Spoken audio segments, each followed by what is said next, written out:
আজকে বাঙ্গু প্রগতিশীলদের চেতনার দিকে একটা মহা অস্ত্র নিক্ষেপ করবো। এর ফলে বাঙ্গু প্রগতিশীলদের মুখোশ চূড়ান্ত ভাবে খসে পড়বে আর তাদের পুচ্ছে আগুন জ্বলা যাবে। তাদের প্রগতিশীল প্রতারণা আর ভণ্ডামি ভরা বয়ানের চেতনা এই বিল্ডিং এর মতো ধইসা পড়বে। আগের 2 এপিসোডে আমরা 71 সাল নিয়ে আওয়ামী বাম বয়ানকে জয় বাংলা কইরা দিছি। প্রথম এপিসোডে আওয়ামী বাম বয়ানে পাকিস্তানে ভুয়া অর্থনৈতিক শোষণের ন্যারেটিভে জয় বাংলা করেছি। দ্বিতীয় এপিসোডে 25শে মার্চ 70-এর নির্বাচন এবং তার আগের পরের ঘটনাকে জয় বাংলা করে দিছি। আজকে আমরা আলোচনা করব বাঙ্গু চেতনার মূল সূতিকাগার ভাষা আন্দোলন নিয়ে এবং এর পিছনের আসল বাস্তবতা কি ছিল। আপনারাও বুঝবেন 7 জন্মের জাউরা আওয়ামী লীগ এবং বামেরা বাংলাদেশিদেরকে কি রকম উজবুক বানাইছে এই 50-55 বছর। এই এপিসোডের শেষ পর্যন্ত দেখলে আপনারা নিজেরাই তাজ্জব হইয়া যাবেন। তাদের প্রতারণার ভণ্ডামি দেখা আজকে আমরা 52 চেতনার বয়ানকে পুরাপুরি ধূলিসাৎ কইরা জয় বাংলা কইরা দেব। এর সাথে ভারত, আওয়ামী লীগ এবং বাম বয়ান আর তার চেতনার একচ্ছত্র আধিপত্য চিরতরে এই দেশ থেকে লোপ পাবে। চলেন আল্লাহর নামে শুরু করা যাক। প্রথমেই দেখব কি আছে সেই আওয়ামী বাম বয়ান। 1947 সালে পাকিস্তান রাষ্ট্রের আবির্ভাব হয়। তাকে মানে আওয়ামী বাম বাঙ্গু বয়ানে কয় আর কি। পাকিস্তান গঠন হওয়ার পরে পশ্চিম পাকিস্তানের শাসক গোষ্ঠী বিশেষ করে পাঞ্জাবিরা পূর্ব পাকিস্তানের বাঙালিদের উপরে তাদের ভাষা উর্দু জোর কইরা চাপাইয়া দিতে চাইছিল। পাকিস্তান আন্দোলনের প্রধান নেতা পাকিস্তানের প্রথম গভর্নর জেনারেল কায়েদে আজম মোহাম্মদ আলী জিন্না ঢাকায় এসে নাকি কইছিল Urdu and only Urdu shall be the state language of Pakistan. আর এটা শুনা নাকি সবাই না না করে চিক্কুর মাইরে উঠেছিল। আর তার মধ্যে ছিল নাকি সোহরাওয়ার্দীর বডিগার্ড। জিন্না এই বক্তৃতা দেয় 2 জায়গায়। 21শে মার্চ রমনা রেস করছে বিশাল জনসভায় এবং সেই বক্তব্য কোনো প্রতিবাদ হয় নাই, বরং উচ্ছ্বসিত হয়েছিল জনগণ। উনি কইছিলেন ইংরেজিতে কইছিলেন। কি কইছিলেন নিজেরাই শুনেন।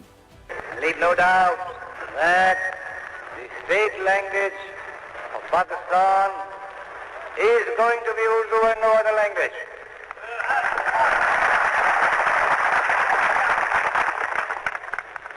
And anyone who tries to mislead you is really the enemy of Pakistan. Without a state language, no nation can remain tied up solidly together and prosper. Look at the history. Every government has got to have some state language. Therefore, so far as the state language is concerned, Pakistan's state language shall be Urdu. ইংরেজিতে কইছিলেন, এটা ঠিকই কইছিলেন বলে বাঙ্গু প্রগতিশীলদের ধরে নেওয়া উচিত ছিল, তাই না? বাংলা এটা ছিল এরকম।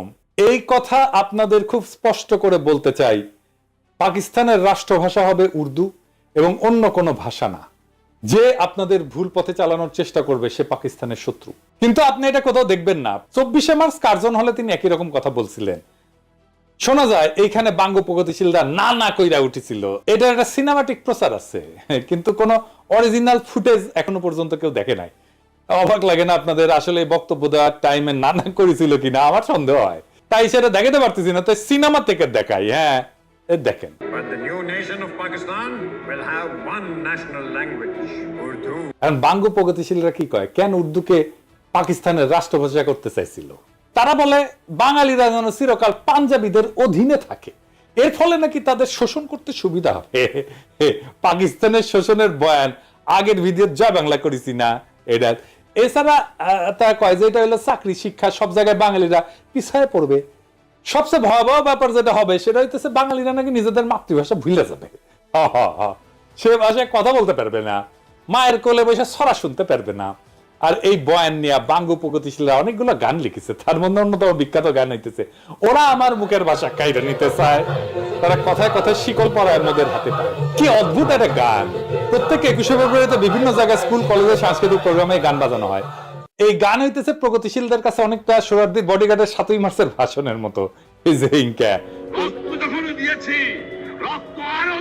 এই গান না বাজাইলে তাদের চেতনা পরিপূর্ণ হয় না। এবার আসেন এই গান আমরা বিশ্লেষণ করি, একে একে চোখে আঙুল দিয়ে দেখাই দিই। পুরা বাঙ্গু বয়ানকে জয় বাংলা করবো আজকে ইনশাল্লাহ। সবার প্রথমে যে কথা উঠে আসে সেটা হইলো ওরা আমার মুখের ভাষা কাইরা নিতে চায়। এটা তো সম্পূর্ণ মিথ্যা বানাওয়াটমূলক একটা অপপ্রচার। এখানে ওরা বলতে পশ্চিমা শাসক গোষ্ঠী অথবা পাঞ্জাবিদেরকে বোঝানো হয়েছে, তাই না? প্রথম পয়েন্ট হইতেছে কায়েদ আজম জিন্নাহ যে ঘোষণা দিছিলেন সেটা হইতেছে পাকিস্তানের সংবিধানে অফিসিয়াল ভাষা বা স্টেট ল্যাঙ্গুয়েজ কি হবে, রাষ্ট্রভাষা কি হবে, রাষ্ট্রভাষা কি হবে।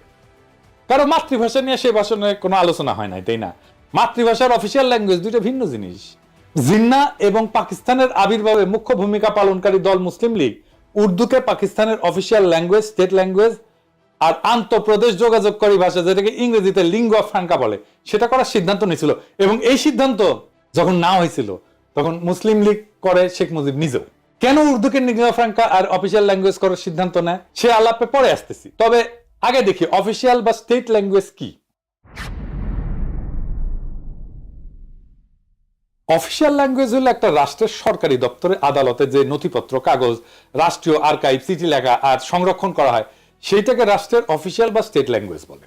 আর লিঙ্গুয়া ফ্রাঙ্কা কাকে বলে? লিঙ্গুয়া ফ্রাঙ্কা হইতেছে দেশের বিভিন্ন ভাষাভাষী মানুষের মধ্যে যোগাযোগের কমন মাধ্যম বা মিডিয়াম।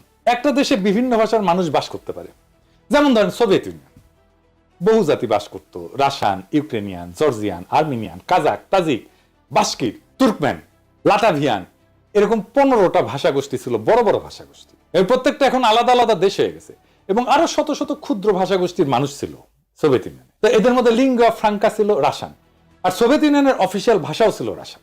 তো বাঙ্গ প্রগতিশীলদের ভারত মাতা তো এক গাদা জাতিগোষ্ঠী আছে না, তো ভারত মাতার ব্যাপারে আসতেছি। কারণ আসল কথা হইতেছে অফিসিয়াল ল্যাঙ্গুয়েজের সাথে নিজের মাতৃভাষা, একটা এলাকার কথ্য ভাষা বিলুপ্ত হয়ে যাওয়ার কোনো সম্পর্কই নাই, থাকতে পারে না। এটা খুব অদ্ভুত এবং স্থূল একটা দাবি, নিতান্তই হাস্যকর। কিরকম হাস্যকর দেখবেন, আমাকে বাংলাদেশের উদাহরণ দিয়ে শুরু করি।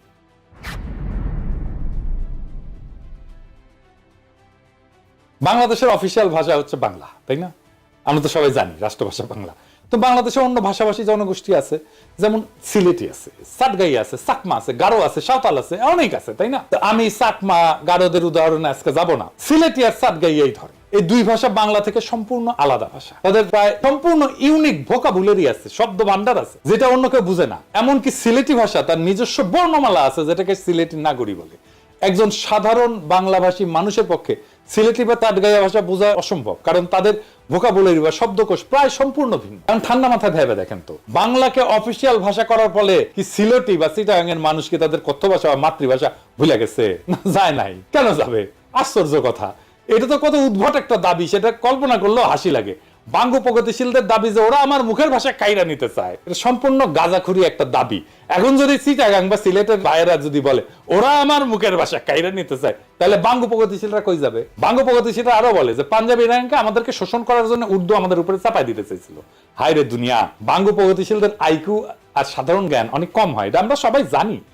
শিক্ষা দীক্ষাতেও তারা সাধারণত লাড্ডা গোড্ডা হয় আর কি, লেখাপড়া কম করে, শেষ করতে পারে না বেশিরভাগ ক্ষেত্রেই। তো যাই হোক, তাই বলে এত কম হয় এটা কল্পনাতীত। আজকে এক ভদ্রলোকের সঙ্গে কথা হইতেছিল, উনি লন্ডনে থাকেন। তো ওনারে কইলাম যে এই বাঙ্গ প্রগতিশীলদের এত আপনারা পাত্তা দেন, বলেন তো দুনিয়ার কোন দেশে, বড় শহরে, কোন শহরে একজন সো কল্ড বাঙ্গ প্রগতিশীল, একজন সাকসেসফুল প্রফেশনাল, ভালো চাকরি বাকরি করে, প্রফেশনালি এক্সট্রিমলি সাকসেসফুল, সমাজের মানুষ তাকে চেনে, নোটিস করে, মানে সমাজে তার প্রভাব আছে? নাই। দুনিয়ায় যে কোনো বড় শহরে, ধরেন London, Paris, new York, Geneva, Sydney, কোথাও পাবেন না। বাম সেকুলার আওয়ামী লীগ এগুলো কোথাও পাবেন না।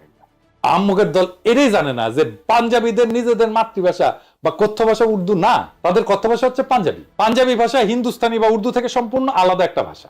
শুনেন, ਚਾਨਣ ਘਟ ਰਿਹਾ ਸੀ, ਹਨੇਰੇ ਦੀ ਆਮਦ ਦੇ ਨਿਸ਼ਾਨ ਪ੍ਰਗਟ ਹੋ ਰਹੇ ਸੀ ਤੇ ਕਹਿੰਦੇ ਆ ਲੋਕਾਂ 'ਚ ਹਾਹਾਕਾਰ। এটা হইতেছে পাঞ্জাবি। কি বুঝতে পারলেন যে এটা যে উর্দু না, এটা যে হিন্দি না? শুধু তাই না, পাকিস্তানের সীমান্ত প্রদেশের পশতুনদের মাতৃভাষা হচ্ছে পশতু, সিন্ধুর ভাষা সিন্ধি, বেলুচিস্তানের ভাষা বালুচ। এই সমস্ত প্রত্যেকটা ভাষা আলাদা আলাদা। কেউ কি নিজেদের ভাষা ভুলে গেছে উর্দুকে অফিসিয়াল ল্যাঙ্গুয়েজ করার ফলে? কারো কি ভাষা কায়দা না হয়েছে? পুরো দাবিটা এত বোগাস, এটাকে যে লজিক দিয়া, যুক্তি দিয়া ভ্রান্ত প্রমাণ করা লাগতেছে, সেটা ভাবতে অবাক লাগে। ধরে নিলাম পাঞ্জাবিরা আমাদের শোষণ করতে চায়, তাহলে তো তারা পাঞ্জাবিকে রাষ্ট্রভাষা করার ঘোষণা দিত, উর্দুকে না, তাই না? জিন্নার জন্ম সিন্ধুর করাচি শহরে। উনার দাদা গুজরাটের অধিবাসী, তাদের কথ্য ভাষা গুজরাটি ছিল। মোহাম্মদ আলী জিন্নাকে ছোটবেলাতে ইংল্যান্ডে চলে যাওয়ার ফলে ইংলিশে বেশি স্বাচ্ছন্দ্য বোধ করতেন উনি, এবং সেই ভাষাতেই কথা বলতেন। ধরে নিলাম যে উনার নিজের ভাষা আমাদের উপরে চাপাই দিতে চাইতেছিলেন। তাই যদি হইতো তাহলে উনি গুজরাটিকে পাকিস্তানের একমাত্র রাষ্ট্রভাষা করার ঘোষণা করতেন, উর্দুকে না, তাই না? জেনারেল আইয়ুব খান উনি সীমান্ত প্রদেশের মানুষ ছিলেন, জন্ম সীমান্ত প্রদেশের হরিপুর জেলা রেহানা নামের একটা গ্রামে। তো আপনার রেহানা নাম শোনেন না, এটা কিন্তু এই গ্রাম থেকে আসছে। ওনাদের মাতৃভাষা অন্য পাঠানদের পশতুদের চেয়ে আলাদা ছিল। ওনার মাতৃভাষা ছিল হিন্দকো। ইয়াহিয়া খান ছিলেন কিজিলবাস, এর মাতৃভাষা ছিল ফার্সি বা যেটা ইরানের ভাষা। পাকিস্তানে আইয়ুব খানের পর সেনাপ্রধান ছিলেন মুসা খান, উনি ছিলেন হাজারা সম্প্রদায়ের লোক, ওনার ভাষা ছিল হাজারা। মোহাম্মদ আলী জিন্নাহ, আইয়ুব খান, মুসা খান, ইয়াহিয়া খান এরা সবাই মাইনরিটি জাতির সদস্য ছিল, মানে মুসলমান পাকিস্তানেরও মাইনরিটি জাতির সদস্য। জুলফিকার আলী ভুট্টো ছিলেন সিন্ধু প্রদেশের লারকানার মানুষ, আর মাতৃভাষা ছিল সিন্ধি। কেউই বাঙ্গুদের কল্পিত পাঞ্জাবি শোষক ছিলেন না। আমি একটা জিনিস বুঝি না, বাঙ্গুরা সব জায়গায় তো পাঞ্জাবি শোষক কই থেকে পায়? আরে সামারগিরি করে ভুয়া বয়ান বানাবু, জাইনা শুনে গোজা মিল দিয়া বানা, এর গোজা দেয় কিন্তু মিলে না। এরপর আবার বালসুনের মতো লেজে গবরে একখান বয়ান বানায়, জাতিকে সেটা গিলায় আজীবন তাদের অন্ধ করে রাখার স্বপ্ন দেখি। 47 থেকে 71 পর্যন্ত পাকিস্তানে যতগুলা প্রধান বিচারপতি ছিল, একজনের মাতৃভাষা উর্দু ছিল না। সবাই 5 জন ছিল মোট, এর মধ্যে 2 জন ছিল বাঙালি। তাদের নাম বলি, মিয়া আব্দুল রশিদ পাঞ্জাবি ছিল, মোহাম্মদ মুনির পাঠান ছিল, এআর কর্নেলিয়াস উনি অ্যাংলো ইন্ডিয়ান ছিলেন, ফজল আকবর বাঙালি ছিলেন, হামুদুর রহমান বাঙালি ছিলেন। বিভিন্ন গুরুত্বপূর্ণ ব্যক্তিদের মধ্যে কালে ভদ্রে 2-1টা পাঞ্জাবি নাম পাওয়া যায়, কিন্তু সবাই বিভিন্ন জাতের মানুষ, অনেকেই মাইনরিটি জাতের মানুষ। এদের কারো তো কোনো সমস্যা হইলো না উর্দুকে অফিসিয়াল ল্যাঙ্গুয়েজ করার ফলে, কেউ তো বোঝার দাবি তুললো না, ওরা আমার মুখের ভাষা কাইরা নিতে চায়। এদের কারো তো চাকরি বাকরি পাইতে, শিক্ষিত হইতে, রাজনীতি করতে কোনো অসুবিধা হয় নাই। যত অসুবিধা বাঙ্গু প্রগতিশীলদের। বাঙ্গু প্রগতিশীলরা যে কত বড় সামারের সামার, বাটপারের বাটপার, সেটা দেখতে পারবেন। আসেন এবার গানের আর বাঙ্গু বয়ানের আর একটা দাবি নিয়ে। উর্দুকে রাষ্ট্রভাষা করা হলে নাকি বাংলাদেশি বয়াতিদের নাইসা নাইসা গান গাওয়া বন্ধ হয়ে যাবে।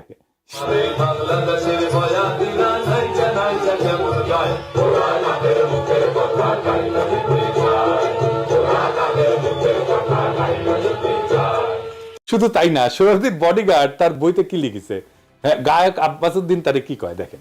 উনি লিখেছেন, তিনি সন্ধ্যায় চলে যাওয়ার পর গানের আসর বসলো। আব্বাস উদ্দিন সাহেব, সোহরাব হোসেন ও বেদার উদ্দিন সাহেব গান গাইলেন। অধিক রাত পর্যন্ত আসর চললো। আব্বাস উদ্দিন সাহেব এবং আমরা রাতে রফিক সাহেবের বাড়িতে রইলাম। রফিক সাহেবের ভাইরাও সকলে ভালো গায়ক, হাসনাত বরকত ভালো গানই গাইতো। এরা আমার ছোট ভাইয়ের মতো ছিল, আমার সাথে জেলও খাটিছে।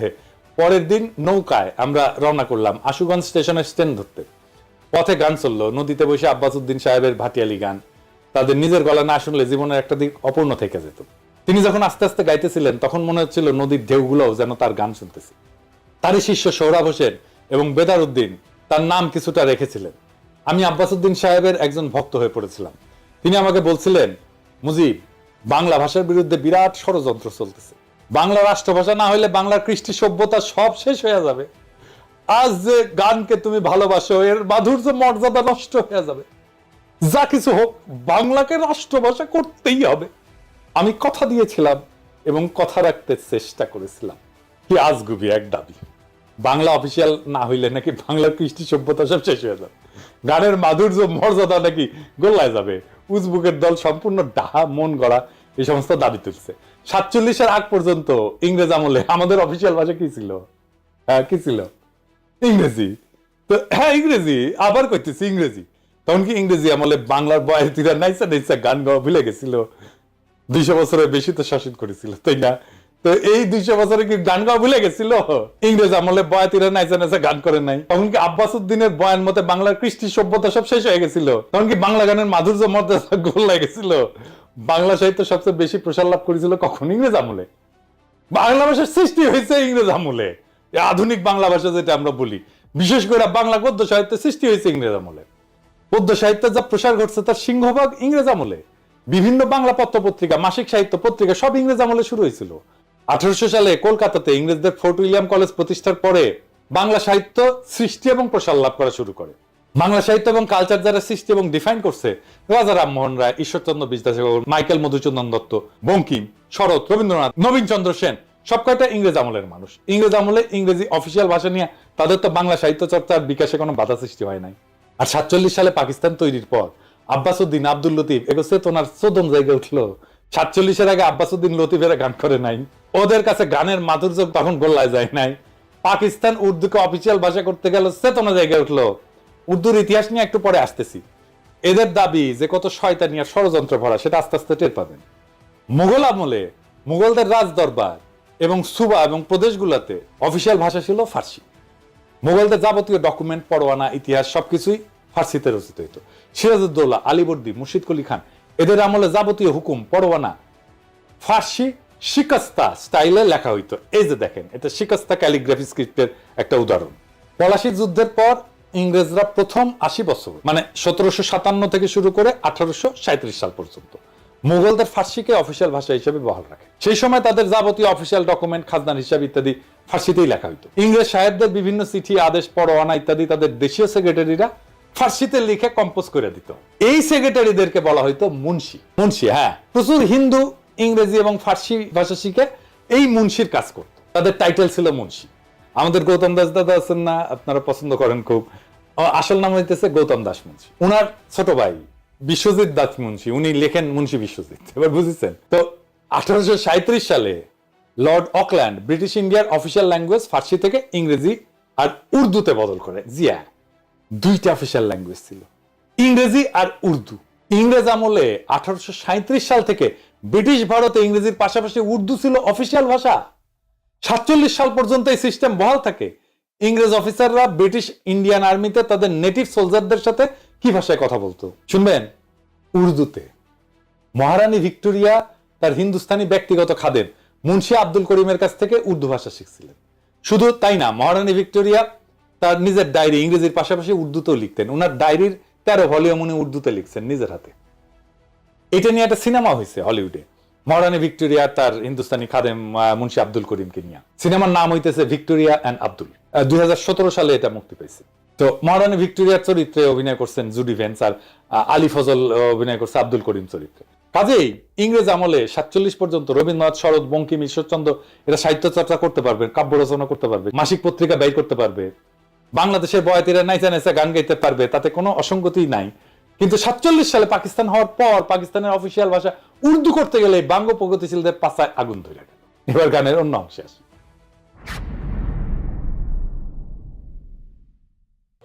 আর কথা মনে কইরা রাখি কইরা যায় ঘুম পাড়াই লাগাই তোদের ও মায় সোনা মানিক জাদু বলে চুমা দিয়া লইতো বলে সোনা মানিক জাদু বলে চুমা দিয়া লইতো বলে আরো জাদুর কইরা কইতো মরে আর জানা মার বুকে যায় ওরা মায়ের মুখে কথা কাইরা দিতে যায় ওরা মায়ের মুখে কথা কাইরা। আচ্ছা বলেন, অফিসিয়াল ভাষার সাথে দুঃখিনী মায়ের তার সন্তানকে সোনা মানিক জাদু বলে চুমা দিয়া লইতো কোলে আয়সান আমার বুকে, আয়ের সম্পর্ক কি? ইংরেজ আমলে কি কোনো বাঙালি রমণী তার সন্তানকে বাংলা ভাষায় সোনা মানিক জাদু বলে চুমা দিয়া কোলে নেয় নাই? কি আশ্চর্য একটা দাবি। বাঙ্গ প্রগতিশীলরা আবার এর মধ্যে দুঃখিনী মায়ের ঢুকেছে। কত বড় বাটপারেরা। পাকিস্তান প্রতিষ্ঠা হওয়ার পরে জিন্নাহ এবং তার পরবর্তী গভর্নর জেনারেল আর প্রধানমন্ত্রী খাজা নাজিবুদ্দিন তাদের ভাষণে সুস্পষ্ট করে বলছিলেন যে পাকিস্তানের কোন প্রদেশের প্রাদেশিক অফিসিয়াল ভাষা কোনটা হবে সেটা প্রদেশের আইনসভা ঠিক করবে, কিন্তু অল পাকিস্তান লিঙ্গুয়া ফ্রাঙ্কা হবে উর্দু। আগেই বলছি, পাকিস্তানে বহু ভাষার মানুষ বাস করত, পাঞ্জাবি, বাঙালি, পাঠান, বালুচ, হাজরা, সিন্ধি, কিজিলবাস। এদের সবার আন্তঃযোগাযোগ বা ইন্টার কমিউনিকেশনের জন্য উর্দু ছিল সবচেয়ে মোক্ষম ভাষা, কারণ এরা সবাই উর্দু জানতো। মানে ধরেন হাজরা সম্প্রদায়ের মানুষ বাংলা জানে না তো, বেলুচরা বাংলা জানে না তো, তাহলে রাষ্ট্রভাষা যদি বাংলা করে তাহলে কেমনে হবে বলেন তো? উর্দু শব্দটা আসছে তুর্কি ভাষা থেকে। মূল তুর্কি শব্দটা ছিল অর্দু, যার অর্থ হচ্ছে সেনাবাহিনী বা সামরিক শিবির বা ক্যাম্প। এই অর্দু শব্দটা পরবর্তীতে ফার্সি, তারপরে উর্দুতে এসে দাঁড়ায় জাবানি উর্দু, অর্থাৎ সেনাবাহিনীর ভাষা। এই উর্দু থেকেই উর্দি মানে সেনাবাহিনীর পোশাক শব্দটা আসছে। কেন উর্দু? এর জন্য অল্প একটু ইতিহাস বলি, শোনেন, ভালো লাগবে আপনাদের।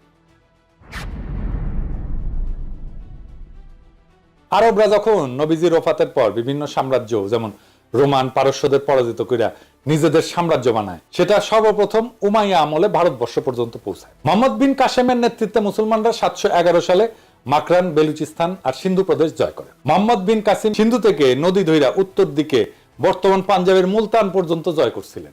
এইখানে আরবদের বিজয় থেমে থাকে প্রায় 300 বছর। ততদিনে উমাইয়াদের পতন হইয়া আব্বাসীয় খলিফারা আসছেন এবং আব্বাসীয় সাম্রাজ্য দুর্বল হইয়া বিভিন্ন খণ্ডে বিভক্ত হয়ে গেছে।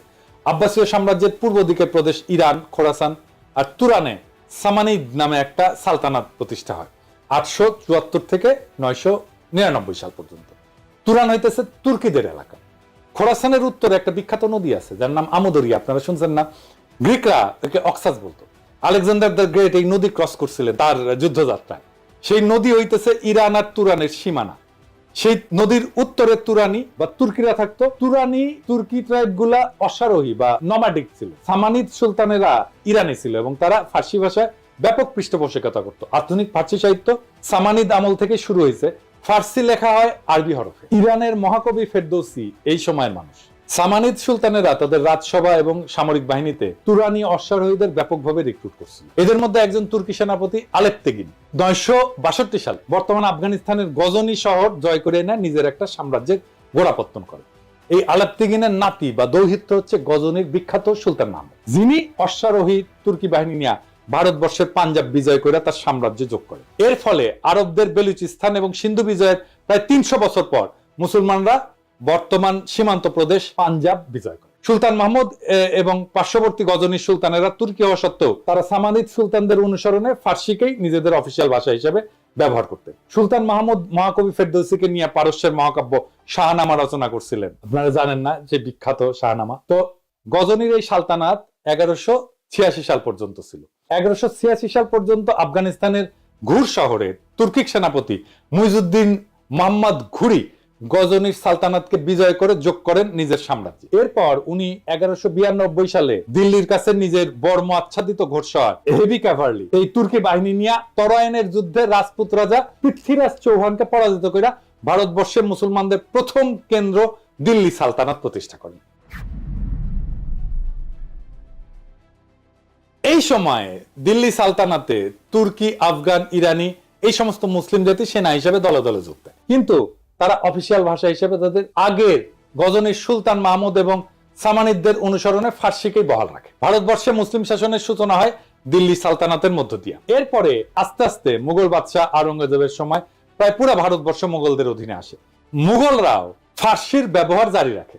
দিল্লি ছিল সালতানাতের রাজধানী বা কেন্দ্রবিন্দু। দিল্লির আশেপাশের এলাকায় খারি বলি নামে একটা ভাষা প্রচলন ছিল। এত জাতের মুসলিম দিল্লিতে সেটেল করার ফলে তারা এই খারি বলি ভাষা ব্যবহার শুরু করে। এর মধ্যে যুক্ত হয় অসংখ্য ফার্সি আর আরবি শব্দ, মানে যেগুলো ধার করা শব্দ। আমাদের বাংলাতে অসংখ্য ধার করা শব্দ আছে। খারবলি আর ফার্সি এই দুইটা মিলে তৈরি হয় উর্দু ভাষা। একে হিন্দুস্তানি ভাষাও বলা হয়, কারণ এটার উৎপত্তি হিন্দুস্তানে দিল্লি সালতানাতের সময়। দিল্লি সালতানাতের আমলে 1300 শতকে বিখ্যাত কবি আমির খসরু, যাকে ভারতের তোতাপাখি বলা হয়, উনি এই উর্দু ভাষায় সাহিত্য রচনা করেন এবং তাকে উর্দু সাহিত্যের জনক বলা হয়। এই উর্দু ভাষাকে ফার্সি আরবি হরফেই লেখা হতো স্বাভাবিকভাবেই, কারণ যারা শিক্ষিত, যারা এই সাহিত্য রচনা করতেন, তারা অলরেডি সেই হরফের রাষ্ট্রীয় কাজে ফার্সিতে ব্যবহার করতেন। এখন হিন্দুস্তানে বিভিন্ন জাতের মুসলমানদের সমাগম ঘটে। ইরানি, তুরানি, আফগান, পাঠান, তাজিক, উজবেক, হাজরা ইত্যাদি। ভারতবর্ষের মুসলমানদের সেনা সামরিতে এরকম অনেক জাতের ঘোড়সওয়ার সৈন্য সেনাপতির সমাগম হইতো। তারা এই হিন্দুস্তানি ভাষায় নিজেদের মধ্যে কমিউনিকেশন করতেন। এই জন্য এই ভাষার নাম হয়েছে উর্দু বা ক্যাম। বোঝা গেছে? মুঘল বাদশাহ জাহাঙ্গীর, শাহজাহান, আওরঙ্গজেব থেকে শুরু করে বাহাদুর শাহ জাফর পর্যন্ত সবার মাতৃভাষা ছিল উর্দু। শেষ বাদশাহ বাহাদুর শাহ জাফর উর্দুতে একজন উৎকৃষ্ট কবিও ছিলেন। মুসলমানরা যখন ডেকান বা হিন্দুস্তানের দক্ষিণে নর্মদা নদীর বিন্ধ্য পর্বতমালার দক্ষিণে নিজেদের সালতানাত এক্সপ্যান্ড করে, সেই ডেক্কানেও মুসলমানরা লিঙ্গুয়া ফ্রাঙ্কা হিসেবে উর্দু ব্যবহার করে। দক্ষিণের উর্দুতে তামিল, তেলেগু থেকে অনেকগুলো ধার করা শব্দ আছে, এই জন্য সেটাকে দক্ষিণী উর্দু বলা হয়। কিন্তু হায়দ্রাবাদের নিজামরা যাতে তুর্কি হইলেও তারা হায়দ্রাবাদে উর্দুতেই কথা বলতেন। এমনকি হায়দার আলী আর টিপু সুলতান সুদূর দক্ষিণে মহীশূর রাজ্যের পত্তন করলেও সেখানেও মুসলমানরা লিঙ্গুয়া ফ্রাঙ্কা হিসেবে উর্দু ব্যবহার করতেন। যেমন ভারতের তেলেঙ্গানা রাজ্য ডেকান বা দাক্ষিণাত্যের একটা রাজ্য। ডেকানের হিন্দুদের ভাষা উত্তর ভারত থেকে আলাদা। দক্ষিণ ভারতের হিন্দুরা উত্তর ভারতের হিন্দিতে কথা বলতে চায় না। তেলেঙ্গানার মূল আঞ্চলিক ভাষা তেলেগু। সেই তেলেঙ্গানার মুসলমানরাও উর্দুকে নিজেদের লিঙ্গুয়া ফ্রাঙ্কা হিসেবে ব্যবহার করে। এই যে দেখেন, তেলেঙ্গানার রাজধানী শহর হায়দ্রাবাদের এমপি আসাদুদ্দিন ওয়াইসি উর্দুতে বলা কথা আর ভাষণ। तरीके से उसको तरतीब दी गई कि अक्सरती तबके के लोग जीत जाएं और मुस्लिम अकलियत के लोग कामयाब होने में बड़ी मुश्किलात पेश आए। इसीलिए 2007 में सच्चर कमेटी ने कहा था, सिफारिशात में कहा कि अब जब हदबंदी होगी तो माकूल तरीके से बनाए जाए ताकि मुसलमान पार्लियामेंट और असेंबली के इलेक्शन जीत सके। পুরা উপমহাদেশে পাঠান, পাঞ্জাবি, সিন্ধি, উত্তরপ্রদেশ, হায়দ্রাবাদ, কর্ণাটক, দক্ষিণী সব জাতের মুসলমান উর্দুকে লিঙ্গুয়া ফ্রাঙ্কা হিসেবে ব্যবহার করে। কারো কারো মধ্যে কোনো কুরকুরানি কিন্তু হয় নাই। এক বিচিত্র উদ্ভট কারণে আওয়ামী ভারতীয় প্রোপাগান্ডায় বিশাল উপমহাদেশের বিভিন্ন জাতের মুসলমানদের মধ্যে শুধু পূর্ব বাংলার বাঙালিদেরকে উর্দুতে ঘৃণা করা শিখাইতে সক্ষম হয়েছে। কিন্তু হিন্দু আর্যদের সংস্কৃত ভাষা থেকে শব্দ নিয়ে উর্দু ভাষাকে হিন্দিতে রূপান্তর করার পর সেই হিন্দিকে আবার এইসব বাঙ্গ প্রগতিশীলদের কাছে জনপ্রিয় করছে। এই দেখেন আমগের ট্যাঙ্ক ড্যান্সার আজকাল পুলিশের ভ্যানে লাথি গুতা খাওয়া আসানুল লকিনু ক্যাঙ্গে করে হিন্দি করছে, শুনে। 71 सन का मुक्तियुद्ध में पाकिस्तान हमका विरुद्ध था एवं पाकिस्तान हमका साथ लड़ाई किया था। उस टाइम से जमात इस्लामी एक आतंकवादी संगठन था जो मानुष को, आदमी को मार दिया, नारी को मार दिया। वो संगठन पाकिस्तान बैक करता है एवं वो संगठन का जो आदमी मारा था उसका लिए विचार कर रहा है, फांसी भी हो गया। ये संगठन का साथ पाकिस्तानी का एवं पाकिस्तानी गोয়েন্দা संस्था ISI का गভীর ताल्लुक है। তো পাকিস্তান রাষ্ট্র 1947 সালে জন্ম নেয়। ভারতবর্ষে মুসলমানদের দিল্লি সালতানাত মোগল সালতানাতের উত্তরসূরি হিসেবে।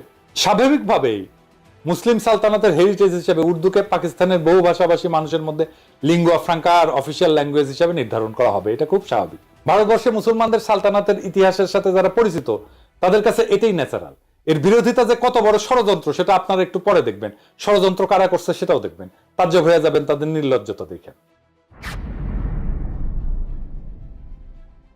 আধুনিক হিন্দি ভাষার আবির্ভাব ঘটে 19 শতকের শেষে এবং 20 শতকে। অনেক হিন্দু উর্দু ভাষার কিছু ফার্সি আরবি ভোকাবুলারি আর ফার্সি হরফে নারাজ হয়। তারা এজিটেশন শুরু করে, উর্দু বা হিন্দুস্তানি ভাষাকে দেবনাগরী হরফে লেখার জন্য ভোকাবুলারিতে আরবি ফার্সির বদলে সংস্কৃত থেকে ধার করা শব্দ নিয়ে রিপ্লেস করা শুরু করে। এই ভাষার নাম দেওয়া হয় হিন্দি। এর ফলে আধুনিক হিন্দি ভাষার আবির্ভাব ঘটে। হিন্দু ভারতে শুধুমাত্র হিন্দিকে এই লিঙ্গুয়া ফ্রাঙ্কা বা অনলি ন্যাশনাল ল্যাঙ্গুয়েজ হিসেবে কেন্দ্রে অফিসিয়াল ল্যাঙ্গুয়েজ হিসেবে গণ্য করা হয়। ভারতের রাজ্য পর্যায়ে বিভিন্ন ভাষা ওই রাজ্যে অফিসিয়াল কাজে ব্যবহার করা হয়।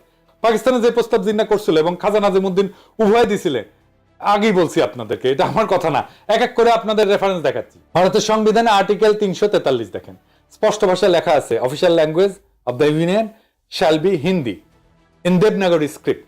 সাথে কিছুদিনের জন্য ইংরেজিকে রাখছে যতদিন না মানুষ হিন্দি শেখে।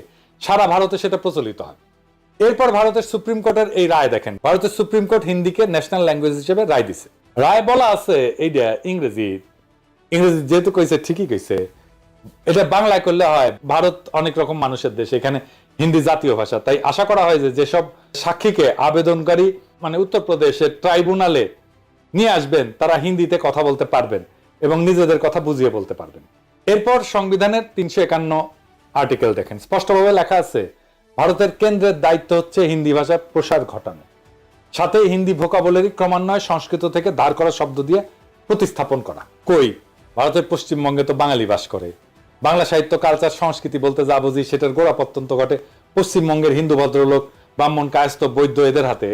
তারটা একটা টু শব্দ পর্যন্ত করলো না যে ভারতে তাদের মুখের ভাষা কাইরা নিতে হইতেছে। তাদের দুঃখিনী মায়ের কি হবে, সোনা মানিক বলে আর বুকে টাইনা নিতে পারবে না।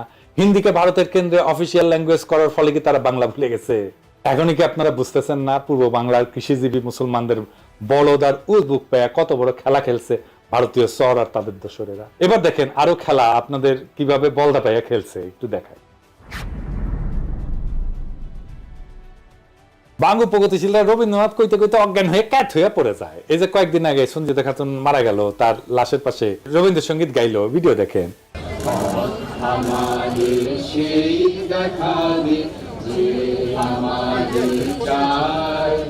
আমি অভয় মনে ছাড়ব তোরি এই শুধু মোর দান। এখন আপনাকে আমি এই রবীন্দ্রনাথের একটা চিঠি পড়ে শোনাইতেছি, তাহলে বুঝবেন এই বাঙ্গু প্রগতিশীলদের ভারত মাতা, আওয়ামী লীগ আর বামেলামিরা কিরকম বলদ বানাইছে। The Mahatma and the poet এই নামে একটা বই আছে যেখানে রবীন্দ্রনাথ এবং গান্ধীর মধ্যে লেখা চিঠিপত্র সংকলন করা হয়েছে। এটা সংকলক সব্যসাচী ভট্টাচার্য আর এক ভট্টাচার্য। 21 জানুয়ারি 1918 বিহারের মতিহারি থেকে গান্ধী রবীন্দ্রনাথকে একটা চিঠি লেখে।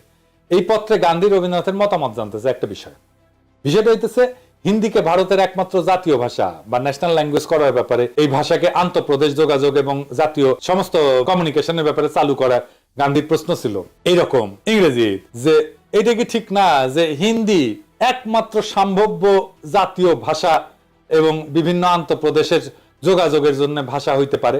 চিঠির উত্তরে শান্তিনিকেতন থেকে 24শে জানুয়ারি 1918-তে রবীন্দ্রনাথ এই প্রস্তাবে সম্মতিসূচক মতামত দেন এবং হিন্দিকে ভারতের একমাত্র জাতীয় ভাষা যা আন্তঃপ্রদেশ যোগাযোগের জন্য উপযুক্ত বলে মতামত প্রদান করেন। তিনি স্পষ্ট বলছিলেন, হ্যাঁ, হিন্দি একমাত্র সম্ভাব্য জাতীয় ভাষা হইতে পারে ভারতের। আবার পড়ে শোনাচ্ছি, Hindi is the only possible national language in India.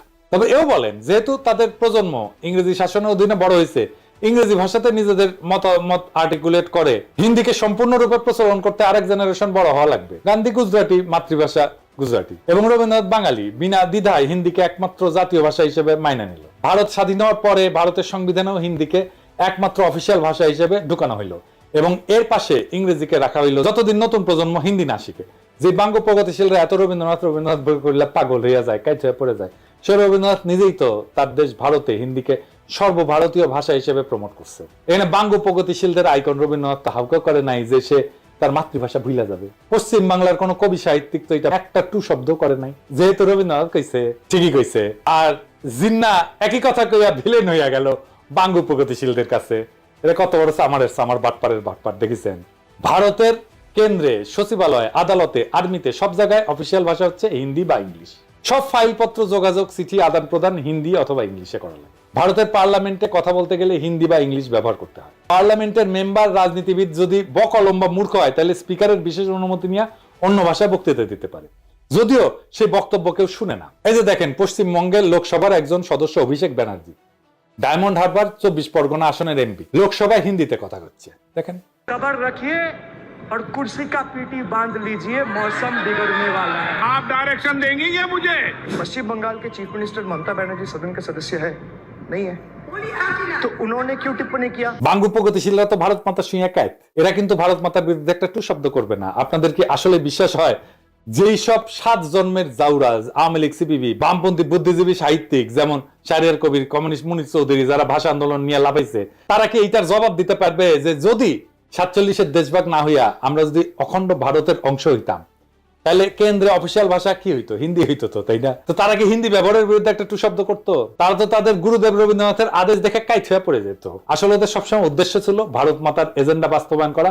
আমাদের আগের 2টা এপিসোডে দেখাইছি, এপিসোডের মাধ্যমে সেটা আবার স্বতঃসিদ্ধভাবে প্রমাণ করলাম আপনাদের সামনে আরেকবার। এরা সব সময় এই ভূখণ্ডের মুসলমানদেরকে দুর্বল করে রাখতে চাইছে, এখনো সেটার জন্য আপ্রাণ চেষ্টা করে যাচ্ছে। সেই জন্য প্রথম থেকে ষড়যন্ত্র করে তাদের দেশীয় লেসপেন্সারদের মাধ্যমে এই সমস্ত ভুয়া বয়ান তৈরি করে বিলি করেছে। পাকিস্তান তৈরি হওয়ার পর থেকে এদের উদ্দেশ্য ছিল উপমহাদেশের মুসলমানদের মধ্যে যাতে বন্ধন না থাকে, একতা না থাকে, মুসলমানরা যাতে কোনোভাবে এক দেশে বসবাস না করে। মুসলমানরা যদি একতাবদ্ধ শক্তিশালী থাকে তাহলে তো ভারত মাতার বিশাল বিপদ সামনে, তারা তাদের অখণ্ড ভারত পুনরুদ্ধারের স্বপ্ন বাস্তবায়ন করতে পারবে না। এই জন্যই ভারত নিজে হিন্দিকে নিজের অফিসিয়াল ল্যাঙ্গুয়েজ বানায় পূর্ব বাংলার মুসলমানদেরকে উজবুক বানাইছে তাদের দেশীয় দোসরের মাধ্যমে। এখনো খেয়াল করলে দেখবেন ইউটিউবে বা ফেসবুকে পশ্চিমবঙ্গের বাঙালিরা এসে এই ব্যাপারে উস্কানি দেয়। যখন কোনো উর্দু গানে বা পাকিস্তানের কোনো কিছুতে বাংলাদেশি কেউ লাভ দেয়, লাইক দেয় বা কোনো একটা কমেন্ট করে, এইসব পশ্চিমবঙ্গের বাটপাট সামাররা এসে কয় তোদের ভাষা উর্দু নাকি? কত বড় সামারেরা! তখন এরা ওপার বাংলা থেকে ভাষা আন্দোলনে ব্যাপকভাবে উস্কানি দিছিল, প্রোপাগান্ডা চালাইছিল। এদের প্রোপাগান্ডা কি জিনিস সেটা সবাই আজকে ভালোভাবে বুঝছেন। দেখেন, আপনাকে মৌলিক যখন কেন্দ্রে যায়, মোদির সাক্ষাৎকার নেয়, তখন হিন্দিতে কথা কয়। मोदी जी रिपब्लिक बांग्ला में पहली बार बहुत बहुत स्वागत है। नमस्कार, बहुत बहुत शुक्रिया आपको मोदी जी। मोदी जी, ये जो पूरा जो माहौल है, हजारों में लोग यहाँ पे आए हैं, क्या कुछ नहीं हुआ? ये प्रोग्राम को बंद करने के लिए लोगों को रोका गया, 144, 144 इशू किया गया, बहुत सारे जगहों पे रोक नहीं पाए। ममता बनर्जी को मोदी से इतना डर क्यों है? পশ্চিমবঙ্গের হিন্দু বাঙালিদের কাছে এটা কিন্তু কোনো আপত্তির বিষয় না, কিন্তু মুসলমানরা উর্দু কইলে তাদের হোগা জ্বলে যায়, তাদের হোগায় আগুন জ্বলে ওঠে দাউ দাউ করে। এইবার আসি ষড়যন্ত্রের অন্তিম পর্যায়ে। 52 সালের 21শে ফেব্রুয়ারির ঘটনা। 21শে ফেব্রুয়ারি নিয়ে যেই বয়ান প্রচলিত তাতে বলা হয় পাকিস্তানি পুলিশ হঠাৎ কইরা বলা নাই কওয়া নাই নিরীহ ছাত্রদের মিছিলে গুলি বর্ষণ করে, যেখানে তারা রাষ্ট্রভাষা বাংলা চাই স্লোগান দিতে দিতে শান্তিপূর্ণ মিছিল করতেছিল।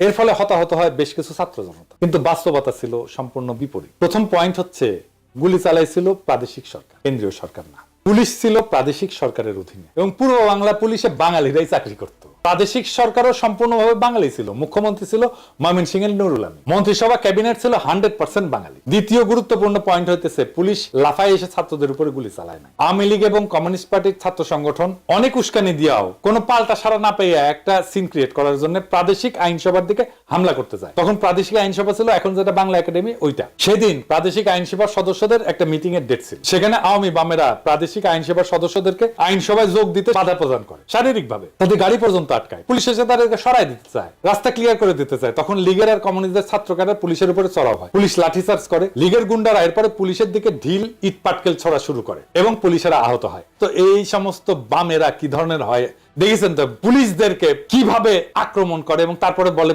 আমাকে আক্রমণ করছেন কেন, দেখেন না? এই যে দেখেন, এই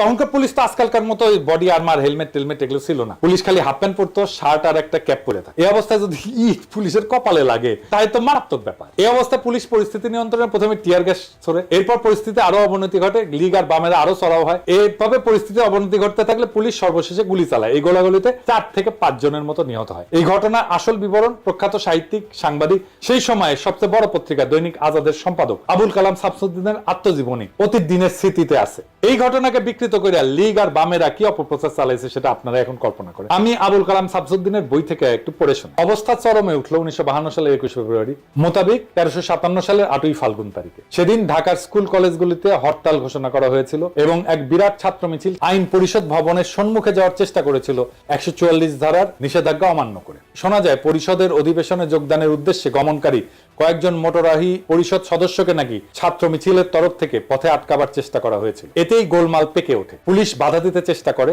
ছাত্র মিছিলের উপরে পুলিশ নাকি লাঠিচার্জ করে এবং কিছু সংখ্যক বিক্ষোভকারীকে গ্রেপ্তারও করা হয়। ফলে উত্তেজনা আরো বৃদ্ধি পায় এবং জনতার পক্ষ থেকে নাকি পুলিশের উদ্দেশ্যে ঢিল ইত্যাদি ছোড়া হয়। ক্রমে অবস্থা একরূপ আয়ত্তের বাইরে চলে যায়। পুলিশ প্রথমে কাঁদনে গ্যাস এবং পরে বেপরোয়া গুলি বর্ষণ শুরু করে। ফলে জনতার বেশ কিছু সংখ্যক লোক হতাহত হয়। হতাহতের সংখ্যা কি ছিল এবং তাদের মধ্যে ছাত্রই বা কতজন ছিল সে সম্পর্কে নানা ধরনের কথা শোনা গিয়েছিল। সঠিক হিসাব যে কারণেই হোক পাওয়া যায় নাই, পাওয়ার উপায় ছিল না। এই পুরো এপিসোড শোনার পরে এখন আপনারা ঠিক করেন, আপনারা কি ভারতীয় আধিপত্যবাদ নামের বৃক্ষের প্রথম শিকড় ছিল শহীদ মিনার, এটা বুঝতে পারছেন? আওয়ামী লীগের তৈরি করা হুজুগে আবেগ বাদ দিলে শহীদ মিনার এবং এই সংক্রান্ত পুরো ন্যারেটিভ হচ্ছে ভারতীয় চক্রান্তের কাছে আমাদের পরাজয়ের সর্বপ্রথম ঘটনা। এইটাকে সেলিব্রেট করা আর পলাশী যুদ্ধের লর্ড টাইপের বিজয়কে সেলিব্রেট করা একই কথা। প্রিয় দর্শক, এতক্ষণ যা শুনলেন তা শুধু ইতিহাস না, এটা একটা চেতনার ময়ূরপুচ্ছ ছিঁড়ে ফেলার রক্তাক্ত ঘোষণাপত্র। বহুদিন ধরে আমরা ভাবছি 21 ফেব্রুয়ারি মানেই ভাষার জন্য আত্মাহুতি, কিন্তু কে লিখছিল সেই নাটকের চিত্রনাট্য, কে বসে বসে বানাইছিল সেই ট্র্যাজেডির আবহ? এটা কি মাতৃভাষার বিজয় ছিল, না এটা ছিল একটা সুচারু প্রতারণা? ভারতের প্রথম পেরেক ঠোকা আমাদের ভূখণ্ডের আত্মপরিচয়, আমাদের ঐতিহ্যে, আমাদের আত্মমর্যাদায়। ভাষার নামে চলা ষড়যন্ত্রের নোংরা স্ক্রিপ্ট আমরা আজকে ছিঁড়ে ছিঁড়ে ফেলে দিচ্ছি। আমরা সেই প্রজন্ম যারা আর হুজুগে শহীদ মিনারে খালি পায়ে শুধু গানই করতে যাব না, আমরা প্রশ্ন করব। আমরা সেই প্রজন্ম যারা জানে রাষ্ট্রভাষা আর মাতৃভাষার পার্থক্য কোথায়। আমরা সেই প্রজন্ম যারা ইতিহাসের ভাঙা পাথর গুড়ায় নতুন সত্যের মিনার গড়তে চায়। আজকে আমরা ঘোষণা করতেছি, চেতনার নামে চালানো ভারতীয় আধিপত্যের অপপ্রচার আর চলবে না। এই ইতিহাস যারা জানে না তারা আবেগে ভাসে, আর যারা জানে তারা বিদ্রোহে দাঁড়ায়। এটাই শেষ কথা। আজ চেতনার বেদীতে শ্রদ্ধা নয়, আত্ম অনুসন্ধান চাই। ইনকিলাব জিন্দাবাদ।